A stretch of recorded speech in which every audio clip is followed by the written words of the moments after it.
আমার এই বিড়ালটির কি হয়েছে, এত বড় আঘাত কোথায় থেকে পেল, আজকে আপনাদের সাথে শেয়ার করব। আসসালামু আলাইকুম, সবাই কেমন আছেন? আশা রাখছি যে যেখান থেকে ভিডিওটি দেখছেন সবাই আল্লাহ তাআলার অশেষ রহমতে ভালো এবং সুস্থ আছেন। আমার এই বিড়ালটি গত রাত্রেও ভালো ছিল।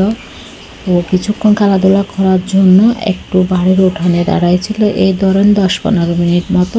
এরপর আমি ওকে কোলে নিয়ে অনেক বেশি আদর করছিলাম। ও বাসায় আসতে চাইছিল না, মানে উঠানে কিছুক্ষণ খেলবে এরকম আর কি। তারপর আমি রেখে আর 7-10 মিনিটের ভেতর এতগুলো কুকুর কোথায় থেকে এসে আমার এই বিড়ালটাকে অ্যাটাক করলো, কিছু বুঝতে পারি নাই। আমি তখন বাসার ভেতর ছিলাম। ওকে এমন বেশি গলার নিচে কামড়ে দিয়েছে, ও অনেক রক্তাক্ত হয়ে গেছে। তাই ওকে আমরা রাত্রে বায়োডিন ছিল এগুলো দিয়ে পরিষ্কার করে ধুয়ে মুছে ব্যান্ডেজ করে রাখছিলাম। এরপর সকালবেলা ওকে নিয়ে এই তো মেডিকেলে চলে আসছি। মেডিকেলে চলে আসার পর আমরা মানে ব্যাটের কাছে আসছি আর কি। ব্যাটকে দেখানোর পর ব্যাটকে জিজ্ঞেস করতেছিলাম ও সুস্থ হবে কিনা, কুকুরে কামড়াইছে তাই। যাই হোক, উনি বলছেন ইনশাল্লাহ যদি ভ্যাকসিন দেওয়া হয় তাহলে সুস্থ হয়ে যাবে।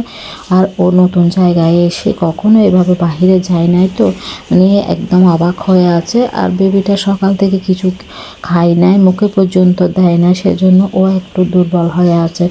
ও ব্যথা পাবার 2 ঘন্টা আগেও আমি ওর কি সুন্দর ফুটফুটে একটা ছবি তুলেছিলাম, যা আমার ফেসবুক পেজে আপলোড করেছি। আর ও আজকে দেখেন কত বেশি অসুস্থ হয়ে আছে। ও নতুন জায়গায় আসছে তাই বাস্কেট খোলার পর 4-5টা দেখতে ছিল।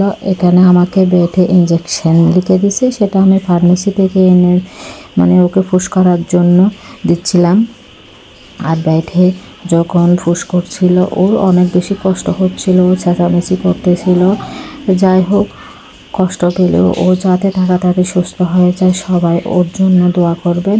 ওর মার মতো যাতে অকালে ওকে হারাতে না হয়।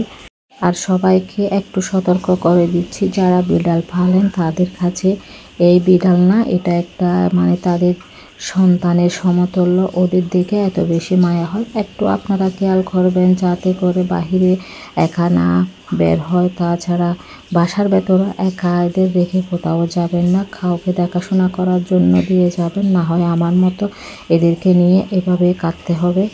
আর এই অবলা প্রাণীগুলোকে দেখলে অনেক বেশি মায়া হয়। ওর মাকে আমরা যেভাবে হারাইছি ওকে আর হারাতে চাই না। আর শুধু আমার এই মানে আমার উপর কেন এরকম গজব আসে আমি বুঝি না। এই কুকুরগুলো কোথায় থেকে চলে আসে, এমনিতে সারাদিনে একটা কুকুরও আমার চোখে পড়ে না, কিন্তু আমার বিড়ালগুলো যে সময় খেলতে যাবে তখন এই কুকুরগুলো কোথায় থেকে জানে চলে আসে।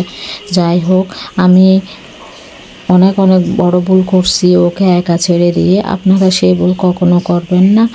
আর ওকে নিয়ে আসতেছিলাম আমরা, ও যে এমন যন্ত্রণা করছিল আসার সময়, ভাগ্যে সে বাস্কেটটা নিয়ে গেছিলাম। আর আনার পর ওকে মানে বায়োডিন মলমটা দিয়ে দেওয়ার জন্য একজনকে ধরতে দিছি, কারণ এইসব করতে গেলে 2 জন লাগে।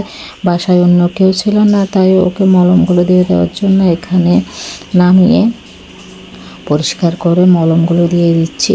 আর সবাই আমার বেবিটার জন্য দোয়া করবেন। আর কতটুকু সুস্থ হলো সেটা আপনাদেরকে আবার অন্য ভিডিওতে জানাবো।